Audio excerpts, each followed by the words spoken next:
Avant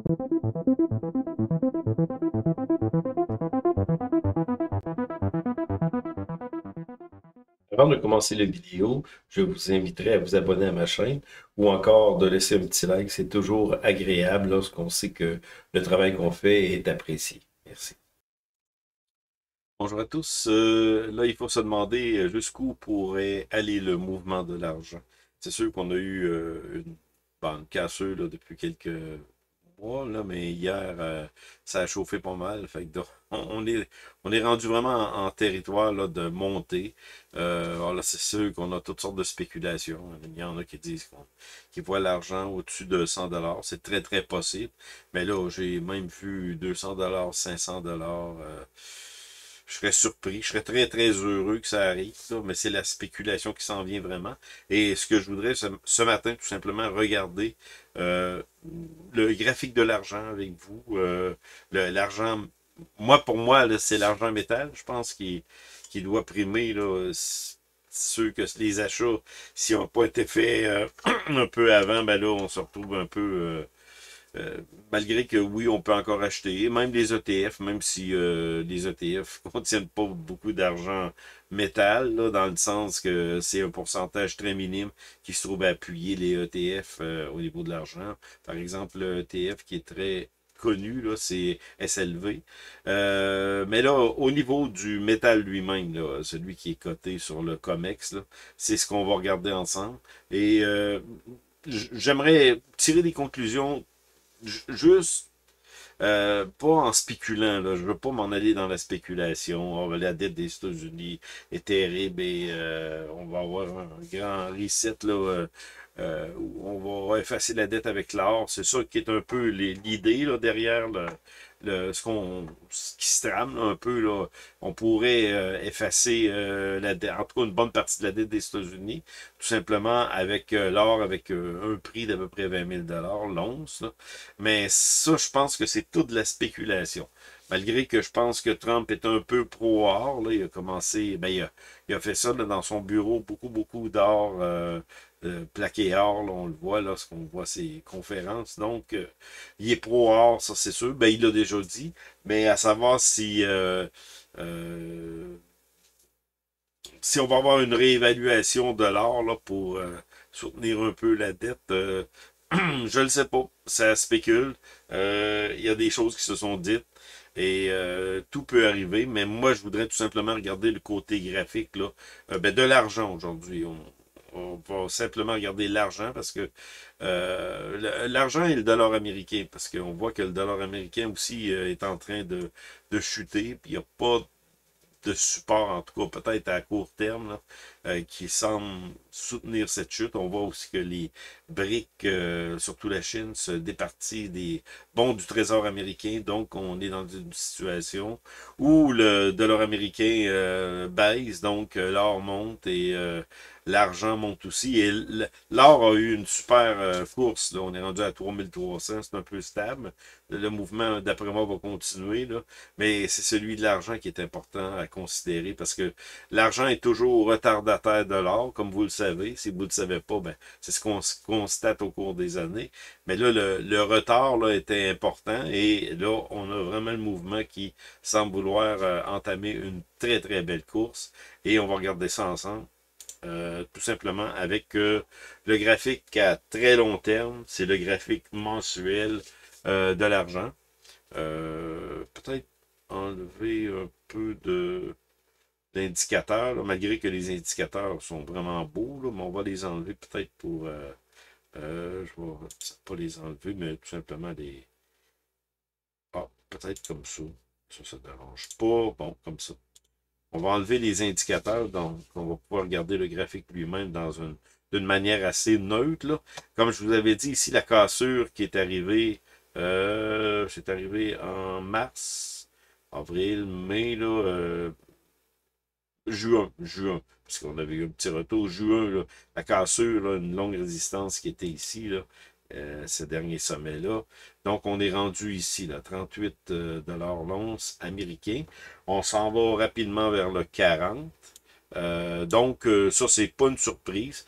comme je vous avais dit, faut pas se fier là-dessus à 100%, mais quand même, il y a des patterns qui peuvent se retrouver et qui, dans le passé, qui indiquent, en tout cas, c'est pas garanti, mais ça nous donne une idée du nouveau pattern qu'on pouvait avoir. Et je vous en avais parlé. On a un pattern ici là, qui s'est formé en 2008 après une longue correction. Et on a eu la longue montée là, vraiment impressionnante jusqu'en 2011. Le pattern qui est ici est semblable à celui-là. C'est pas identique, mais ça donne un peu une idée de ce que la montée pourrait ressembler. Ici, on a eu une montée, une descente, ça c'est 2022, comme le reste du marché. Le reste du marché a descendu, on a eu un creux ici en 2022. Le silver a suivi le reste du marché. Et là, on a une montée qui est assez impressionnante. Impressionnante, pas impressionnante comme l'or, on va la regarder rapidement. Je voulais pas comme l'or, regardez l'or, là, c'est très impressionnant comme montée depuis 2022, c'était ici la petite descente, 2022 et 2023, là, on est passé de 2000 à 3300. Donc, c'est ça, on n'a pas eu le mouvement attendu, mais comme je vous dis, le mouvement de l'argent, c'est presque toujours ça. On a, premièrement, l'or qui monte. On va aller voir, par exemple, vers les 2010, là. 2010, on va faire ça comme ça. Parce que l'or avait démarré sa course en 2001-2002. Le creux avait été à 254 $ et ensuite on a eu une montée vraiment impressionnante. Et 2008, c'était le crash là, de 2008 et l'or a très bien résisté. Et 2009-2010, l'or continuait sa course à la hausse et l'argent, c'est en 2010 qu'elle a suivi, mais d'une manière exponentielle, le mouvement de l'or. Donc, c'est ce qui me porte à croire qu'on arrive à ce fameux moment-là. 2010, regardez, on avait eu une montée quand même de la résistance. Et ensuite, lorsqu'on a cassé ça, ben là, on a eu le mouvement là, très important, très abrupt. Là. C'est une montée là, qui est très presque à la verticale. Et ça arrive vite, la montée, et ça peut descendre vite aussi. Là. Donc, mais on a quelques mois, là, et ici on a eu une 2, 3, 4, 5, 6, 7, 8, on va dire 7 mois là, de montée là, très abrupte. Mais faut pas croire que ce qui s'est passé dans le passé va nécessairement se refaire de la même manière là, que ça s'est passé. Mais là, c'est sûr qu'on est dans un couloir haussier. On le voit très bien. Donc, où est-ce qu'on pourrait aller? Le dernier sommet est à peu près vers les 50 $. C'est arrivé en 2011. Après, on a eu la grande... c'est une figure sur l'or, on le voit plus. Là.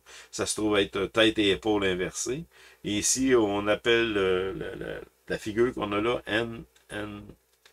Handle and Cup. Je pense, c'est pas une figure que je connaissais, mais plusieurs en ont parlé. Donc, c'est comme si on avait eu une montée, puis une grande... et là, on est en train de faire la petite anse. C'est très haut aussi. Bon, là-dessus, vous pouvez en tirer vos conclusions. Mais moi, je veux regarder tout simplement sur le long terme. 2001, l'or était à 4,50. Le creux était à 4,40, 4,50. Et la plus haute valeur a été à... C'est 10 fois le prix. Dans le pic, là, 10 fois le prix. Donc, c'était long quand même là, à atteindre ça. On va aller avant. Ça, c'est dans les années 80. C'était encore plus fort, l'inflation. La hausse des taux d'intérêt qui a créé un boom. Mais regardez, on va regarder simplement le plus haut. Là. On était presque à la même hauteur que le dernier mouvement qu'on avait eu là, en 2011. Là. Mais c'est arrivé très rapidement et c'est arrivé avec de la spéculation. Il y avait deux frères qui s'étaient mis comme défi d'acheter tout l'argent qui existait. Là. Je me souviens vaguement de leur histoire. Vous pouvez aller vérifier ça. Mais c'est eux qui ont entraîné cette spéculation-là, qui était des mouvements très ben, pas des mouvements quand même harmonieux, là, mais très rapides avec il fallait avoir probablement la- les nerfs d'acier là, pour vendre au bon moment. Là, parce que dans le fond, il va y avoir un moment qu'il va falloir vendre, on ne sait pas quand. Moi, ce que j'ai là, comme argent, je me dis, si j'atteins vraiment un prix, ben 100 $, ça c'est très possible, il n'y a pas de problème là, au niveau de l'once d'argent. Là. 10 000 $ au niveau de l'or, ça, il n'y a pas de problème non plus. Mais un peu plus que ça, là, en deçà de le 100 $, je ne sais pas, je j'oserais pas spéculer. Cependant, si je regarde le mouvement lui-même, là, pas le mouvement, mais le pattern ici, là. Lorsqu'on a cassé ici, là, c'est allé très, très rapidement. Et là, on a cassé même un peu plus haut, là, mais on est dans le mouvement haussier, là. Donc, un autre fait à considérer, ici, on a eu une longue période de pénitence, on va dire, là, entre 80 et 2000, 20 ans où l'argent n'a rien fait, sinon un couloir, là, descente, tout ça, et ensuite on a eu le mouvement important. Mais ici, le creux a jamais réatteint les creux qu'on avait connus dans les années 2000. Là. Donc, puis ça, c'est sûr que c'est directement influencé par la dette américaine, l'impression de dollars. Et pour en revenir à ça, là, je pense pas, comme je vous avais parlé de la dette américaine, la dette japonaise qui est à 240, 250 un peu en bas de 250% du PIB, là, la dette. Le Canada, c'est 100 quelques du PIB. Les États-Unis, c'est un peu plus que nous au niveau du PIB. C'est 30, on est rendu peut-être à 36 000, 37 000. Avec le plan de Trump, là, on va aller à 40 000 milliards facilement. Mais comme je vous dis, les dettes probablement seront jamais payées parce que personne, aucun pays a intérêt à payer les dettes. La seule chose que ça fait, ça crée vraiment des intérêts immenses et les États-Unis, je pense que la, l'intérêt de la dette, je pense que ça équivaut au budget de l'armée. Donc, c'est effrayant, c'est immonde, mais c'est là, puis qu'est-ce que vous voulez que les Américains fassent? Trump a un peu, bon, en tout cas, c'est ce qu'il se dit, trahi Musk, parce que dans le fond, Musk voulait vraiment faire du ménage, et aussi, il y avait les autos électriques, là, les subventions que Trump a laissé tomber, lui, il s'en va dans le pétrole, drill, baby drill. Fait qu'on change de paradigme. Donc, ici, le 50 $, d'après moi, va être rompu, la résistance long terme, là, c'est à peu près 45-50 $. Ça va être facilement rompu. Et comme je vous dis, le creux ici là, a été long, mais là, on a monté 2011 et on est revenu, on est rendu à 2025. Mais regardez le creux, si on trace une ligne là, comme ça, là, non, non, non, on s'en va à la hausse, là, et c'est pas du tout là, la même période qu'on a connue de 20 ans là, qui était que l'argent s'en allait à peu près n'importe où. Là. On n'avait pas intérêt à investir dans l'argent. On pouvait acheter, accumuler, ça c'est bien, mais on n'avait pas intérêt à investir à court terme pour pouvoir peut-être éventuellement vendre à très bon, avec un très bon profit l'argent qu'on a accumulé. Je parle d'argent physique. Là. Donc, ça peut être aussi SLV, des ETF, mais moi, c'est plus l'argent physique que je mise, que j'ai misé, parce que là, je n'achète plus. J'ai une petite réserve. C'est pas grand-chose, mais si l'argent, comme certains spéculateurs disent, atteignait à peu près, mettons, 500 $ ou 1000 $, ça, c'est de la pure spéculation, mais en tout cas, ça se dit, ben là, je serais très heureux. Disons que ça serait très, très bien. Donc, pour moi. Donc, là, ici, on a changé de mouvement. Là. On est vraiment, vraiment à la hausse. Là. Est-ce que le mouvement ici va se continuer? Moi, je pense que oui, dans les prochains mois. Et comme je vous dis, à cause de la figure ici, le creux est vraiment plus haut que l'ancien creux, là, c'est qu'on est tombé en tendance haussière. Et si, par exemple, on atteindrait un sommet de, je sais pas moi, 100, 110 $, 120 au niveau de l'argent, ben là, peut-être que ça pourrait avoir le même mouvement là, en hausse de même et puis corriger pendant plusieurs mois ou plusieurs années comme ça, mais je penserais pas. Je penserais, je me dis probablement que le mouvement d'argent va continuer, mais tout est possible. Là. Au niveau du mouvement de l'or, regardez, qui aurait dit que le mouvement serait aussi important, rapide, en quand même assez peu de temps. Là. 2023, là, on a eu ben, la cassure a eu lieu en 2024. Là. Puis là, on est en montée. Et en ce moment, le graphique ne nous dit pas qu'on est en changement de direction. On va voir, mais on pourra avoir du surplace assez longtemps, mais je ne le sais pas. Je ne le sais pas, mais c'est quand même un très très beau graphique et les minières suivent avec ça. Là, on a quand même une bonne course de fait à date, là, mais ça suit, ça continue. Donc, pour terminer, on va aller voir le dollar américain, lui, que de son côté, où est-ce qu'il se situe.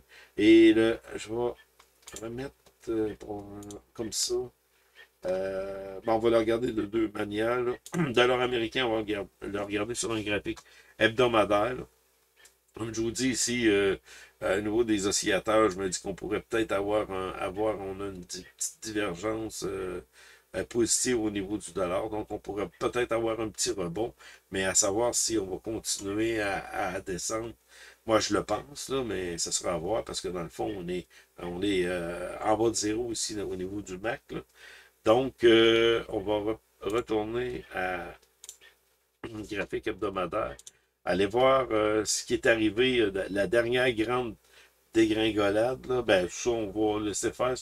Ça fait quand même beaucoup de temps. Là, 85, là, 87, 88, 89. C'est une super de grosse dégringolade qu'on a eue, mais c'est surtout celle-là ici, là, 2000. 2001, 2002, 2003, 2004, le creux a été atteint en 2008. Là. Donc, on a eu une descente, une petite correction ici. Mais là, en ce moment, notre situation, ben, c'est qu'on est dans la dégringolade. Sur le graphique mensuel, regardez, on vient de casser la ligne du MAC, là, la ligne d'équilibre au niveau de cet oscillateur-là aussi. On vient de casser vers la baisse au niveau du RSI sur un graphique mensuel. On est à la baisse. Donc, puis surtout ce qui se passe sur la planète, là, au niveau du dollar américain, on se départit de la réserve mondiale et Trump veut des taux d'intérêt bas. Là, en ce moment, c'est la vraie guerre qui est prise entre la Fed, Jérôme Powell surtout, et Trump qui veut vraiment que les taux d'intérêt soient à baisse encore. Donc, si les taux d'intérêt baissent, ça ne soutient pas le dollar. Au contraire, le dollar pourrait continuer sa chute. Donc, c'est à peu près mon analyse d'aujourd'hui, sans prétendre que l'argent va atteindre 100 $ rapidement. On est cependant, comme je vous ai dit, dans une tendance qui est vraiment haussière là, au niveau de l'argent. L'or a eu une belle course, mais l'argent, c'est là que ça se passe. Et ce qu'il faut faire tout simplement, si vous ne l'êtes pas dans le marché, vous pouvez toujours acheter des ETF d'argent.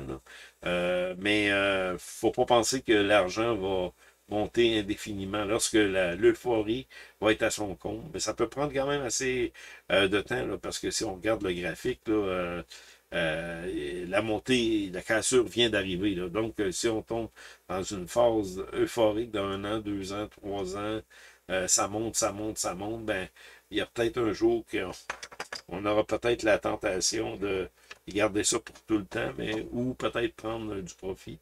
Mais on n'est pas rendu là du tout. Là. Le mouvement, là, je dirais pas qu'il débute, mais la cassure vient d'arriver. Ça fait 2 mois. Donc, on est encore dans les bonnes grâces de la montée. Et ça va être à suivre, surtout comme je vous dis, je vous ai parlé de ça au niveau du mois d'août, habituellement, mais mi-juillet, on arrive à mi-juillet, habituellement, il y a une correction. Cependant, je dois vous dire que les bourses, ça va super bien. Là. Je dois le constater. Là, on a eu le creux en avril, on est parti à la hausse. Et habituellement, c'est toujours juillet ou mi-juillet, là, plus la fin de juillet. Et en août, c'est pas un bon mois. Ben, c'est un mois de cassure à la baisse. Et septembre, habituellement, c'est toujours le mois le plus, même si c'est le mois le plus mauvais à la bourse. Donc, si on voit que la cassure n'a pas quand même fait dégringoler tout le marché, mais que c'est une correction saine, parce que là, ça, depuis avril, là, les marchés ont vraiment monté, ben là, ça serait peut-être de se positionner, de suivre le marché, ce qui va arriver. Mais on va le voir en septembre, puis je vous garantis que vous allez le voir vous-même, puis les annonces qui vont se faire, parce que si jamais on a une dégringolade, je pense que là, les banques centrales, autant ben, la Banque centrale, la Fed, et puis la Banque du Canada et les autres banques centrales, lorsque ça dégringole, vont paniquer et vont baisser les taux d'intérêt en panique si ça va trop loin. Et là, ça va repartir le marché. Donc, on se revoit très bientôt pour de nouvelles vidéos.